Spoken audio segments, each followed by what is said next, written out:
and Ali. Some insecure Spurs fans. Some insecure Spurs fans. Oh Like, God! I mean, I wish I had Spurs fans on this particular. Oh, this would be amazing. I mean, we tweeted the question from the account, didn't we? And it was really interesting because I've never seen such a huge spectrum. Ferocity, like there was an intensity to that debate. It's probably still going on to a degree. Yeah, it is. We're still getting mentions on the account and stuff. It's I found it quite interesting because there was such a wide variety of opinions on it. It was like it based from, don't be so stupid.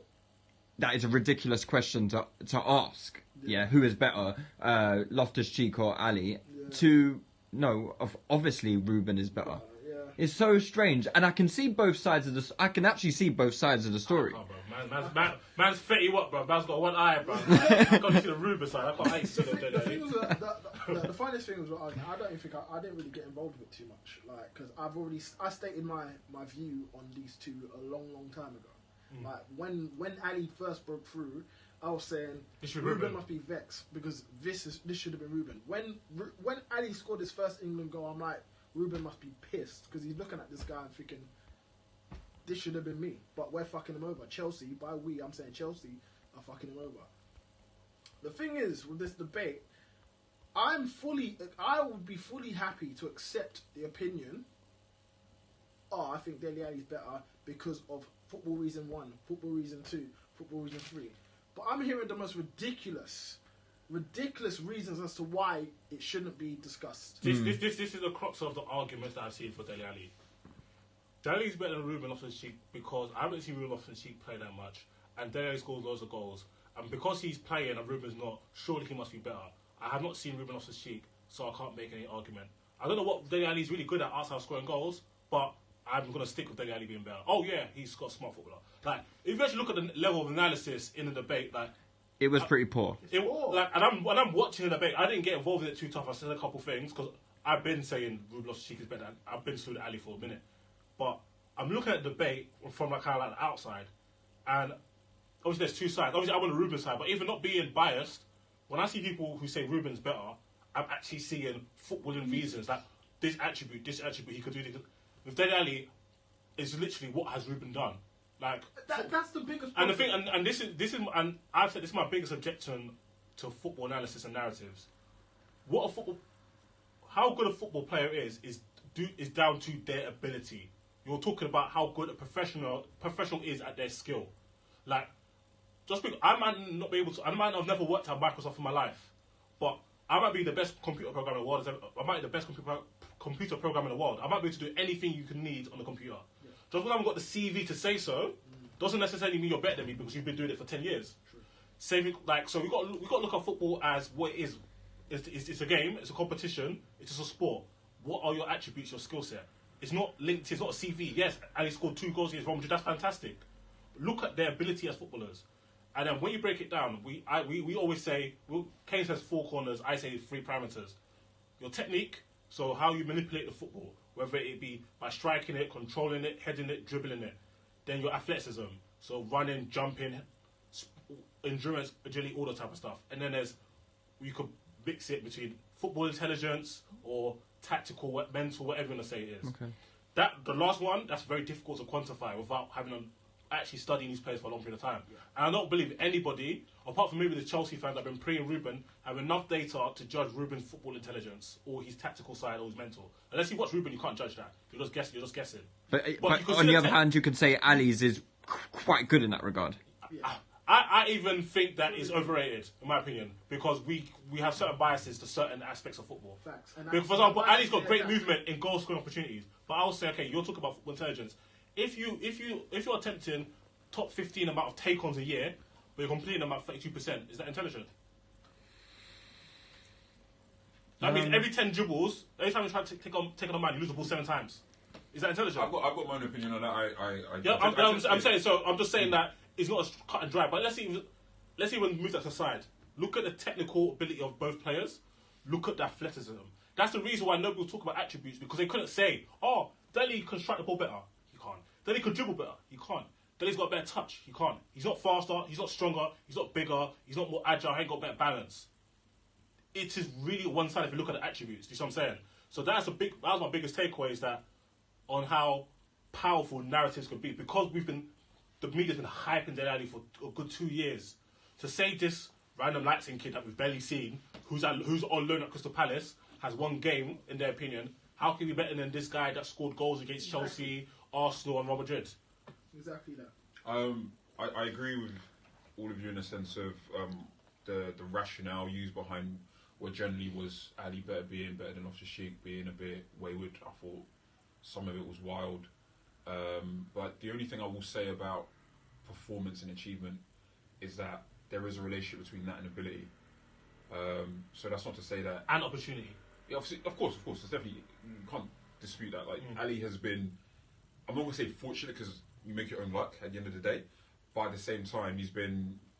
I can't remember where I read it, but someone said I think it was Daniel, he said if Ali was at Chelsea, there's no chance, or very, very unlikely he would have been given an opportunity that he's had at Spurs or even at MK Dons, because superior players in the technical sense, you know, you've got your Masundas, you've got your Loftus Cheeks, you've got your Baker, you've got your Bogar, even from like Gael Kakuta, sorry, McEachran, so on and so on. They've never been given their chance. Yeah, the list goes on.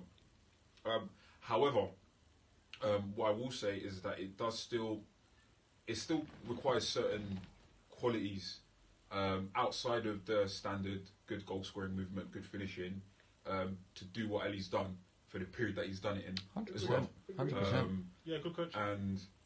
But that's what I mean. It's like, the way I look at it is, at the end of the day, a manager's job is too precarious for him to play around with if he doesn't feel like that player is going to benefit the team in the best way possible.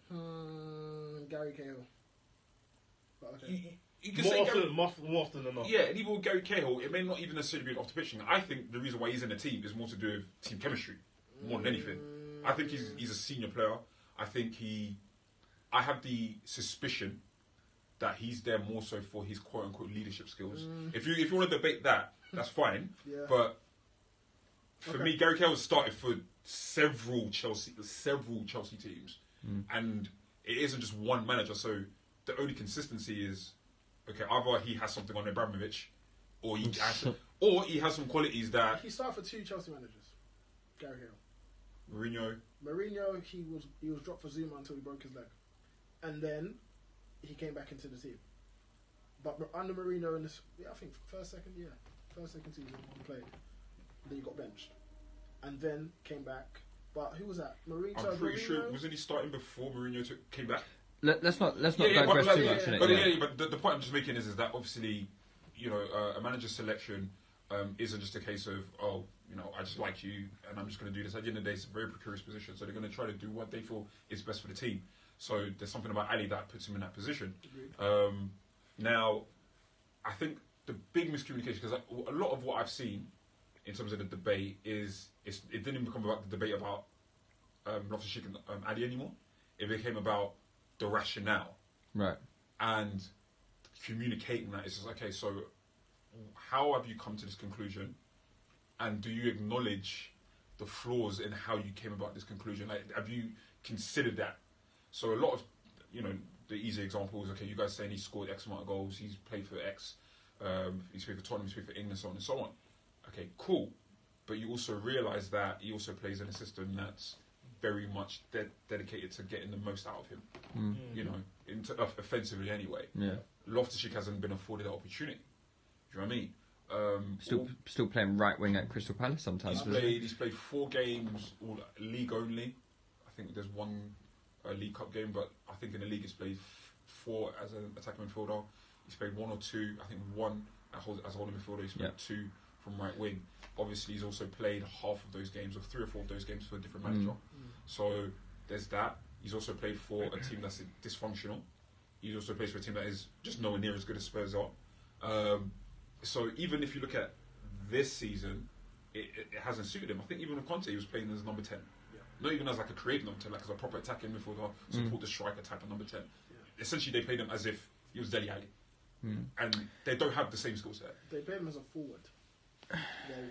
And even in the games where he did play as a forward, he produced, quite simply, last season. And that's not his best position. He produced when he was given the opportunity to play. He produced, but that's another discussion in itself. Is there an argument? So when people bring up this kind of like longevity kind of angle that they use with Ali, so Ali has played more games, therefore, is it like, because you see with Loftus Cheek, how many senior appearances he had? 12 senior appearances. We don't know much. Senior appearances or 12 starts? senior starts. Right, 12 senior 29 starts. appearances. So we've never seen Ruben overcome adversity at the senior level. We have seen Ali do it. Yeah. Okay, we've seen Ali go in and out of form. We've seen him return to form. We've seen him perform over a consistent period of time. Isn't that something to take into account in this debate? Because, you know, Ali's done it. Like for me, And he's done it for more than 12 I games. always say, like, my process is very simple. I take into account when you have these kind of debates. I take about what you've done, what you're currently doing, and what you're capable of doing. Obviously, forecasting what you're capable of doing is very difficult, and you also have to contextualize what they have done in terms of their environment, in terms of the opportunities afforded to them, X, Y, and Z. Now, I don't believe that we should remove what Ali has done away from the conversation because it's evidence of what he's capable of doing. However, it's always going to be a difficult comparison because whilst, for me, Loftus Cheek has played enough senior football to have a good opinion of what his ability is, in my opinion. Yeah. However, until Loftus Cheek has not even a similar amount of games, but until he's played at least a full campaign of Premier League football, until he's played some international football, until he's like competitively as well, until he's played some European football in his favoured position, it's going to be very, very difficult. However, I do still think that Loftus Cheek has played enough because 12 starts for me is enough to say, okay, I can tell what kind of player you are. I can tell what you're strong at. I can tell what you're decent at. I can tell what you're weak at. And to be fair, we've seen a lot of. I mean, remember the first time we all went to watch Loftus Cheek at Stamford Bridge? I've seen him play twice. How many years ago was that? You know, in the FA Youth Cup semi-final, was it? Yeah. So I mean, we've seen Loftus Cheek for a substantial amount of time now, haven't we? We've kept an eye on him. Obviously, the difficulty in this topic is that we will never be sure of how much the fans arguing the Ali over our Loftus Cheek point is. How much have you actually seen? That's the difficulty because then you get people that are disingenuous in how much they've seen. They may have only. I think someone mentioned a point about Mbappe. People were ready. I think you said that people were ready to crown People Mbappe. crown Mbappe after 3 Champions League games. You know, People are ready to what? People crown Mbappe after 3 Champions League games. but they were. I'm not mad at it because You see the ability. I'm somebody, I don't believe in this time thing. Football's not a very hard game. You have to kick the ball, you have to run, you have to do certain things. It is a skill. Yeah, you can tell instantly. We've all gone to kickball at Power League or at school, and we play the team, and then within 10 minutes you can see who's good at football. You can see who the danger man is. Do you see what I'm saying? And with Ali, I think even the fact that Ali has played so many games makes me even more confident. My thing is more of I've seen what Ali has done over a period of time for a variety of positions. I kind of can see his trajectory, yeah. And I know very well what his skill set are. I've even got data to back it up in terms of his how good is he in tight spaces, like how often he loses the ball, or how he can score goals or whatnot. And I've seen Ruben Loftus Cheek. You need to see a player to me like a few times, and you could tell how good they are at football. Like them as a football player, individual. Strap the team out of it. Them as a standalone player, how good they are at football, how good they are in their technical aspects, how good they are athletically. We're talking about who is a better footballer. We're talking about who's a better fit for Spurs or who's had a better CV. We're saying we're saying who is a better footballer. And the question was very explicit. Yeah. The question was literally who is the better player? Footballer. Yeah. So okay, let me give you another thing. Yeah. Nobody will tell me it's only because they're both good players. That's why it's massive debate. If I said okay, cool, who's barely played? Okay, after we saw Mbappe for the four games, if I said who's better, Mbappe or let me think of striker, Jose Altidore, what would the poll be? The poll would be like 97% Altidore, and a couple man that picked Altidore picked him either because they clicked the wrong thing, girls wanted to pre results, or was You mean 99% Mbappe? Could I say something to that point though? You meant to say 99% Mbappe, right? Yeah, basically. Yeah, I understand okay. why you made that comparison because obviously you're trying to illustrate your point. But I think when talent is elite and exceptional, or if talent is exceptionally poor, it's much easier to come to that conclusion. the reason why there's a lot of back and forth, obviously most of the back and forth, Because a lot of people really rate Ali. Exactly, and But Let's make a comparison that is slightly easier. Okay, so for example, Martial, played what? How many games have you lot when he first came? within the first or 2 games, So man, I the was first saying two better games. Memphis. So the first 2 games, Martial came in. They were saying young Henry. The first game he played against Liverpool on his debut, Henry, he's Henry. The first game. So then, people pick and choose when it's foreign acceptable. bias. It's foreign bias. And it's always foreign bias. Every single time. People pick and choose when to apply this notion of, it's too soon, it's 1 game. Bruv, they crowned him Henri on day 1. But I would say even with that, the one variable that's changed is it was against Liverpool, who are just a top team, as opposed to Loftus Cheek. It was Germany, but again, friendly. So I think that's one variable. No, They're a good team. Like, I'm not taking anything away from that, but obviously it's a competitive game versus a friendly. But friendlies are. No, I'm not trying to take. I'm not saying yeah. but I'm bro. Even if it was a qualifier, people would have said the exact same thing. They would have said the exact same thing with Ruben Loftus Cheek, because they did the same thing with Rashford as well. People were not trying to buy Rashford for Harry Kane's a prime example. Oh, that's a perfect example. point. Even to today, some people are still not trying to have Harry Kane. A man is clapping goals like he's breathing air. You say that, but I don't know. If I also think about guys like John Stones, people were ready to crown him very early. Stones?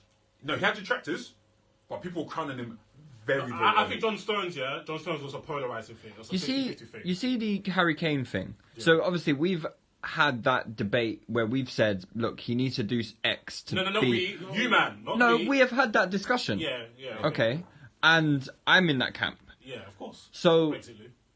Is that a bit contradictory of someone to say you require that of Harry Kane to be? I don't think it is. Yeah, the reason I'm saying this is because I'm seeing a lot of criticism. I'm not saying. I think Ruben probably is a little bit better than Dele, but I'm not saying that Ruben Loftus Cheek is a world-class midfielder. So I don't need to say he needs to do that achievement. No. Because.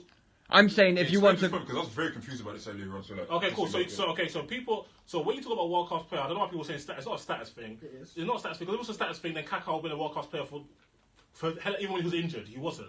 Same thing with Rooney. Rooney hasn't been world class for many years. And that's why he's not been considered world class for a long time. No, but because of his ability. But if it's a status thing, Rooney still had mad status up until maybe his last season at Manchester United. He still had mad status. He still did. I think even Zlatan, will you call Zlatan world class now? Now, today, or even in the Man United deal, we're still calling world class because people are putting Zlatan in the top 5, and Zlatan had as big stats as anybody in world football. The way I look at it is an ability. Is that world class is ability? At that point in time, was that and still? Do you reckon Zlatan was still top 10 strikers in the world? I did. I still thought. Let's not make a world class definition thing. My point was world class. It's still an ability of how we determine. It's still a metric of how we quantify people's ability.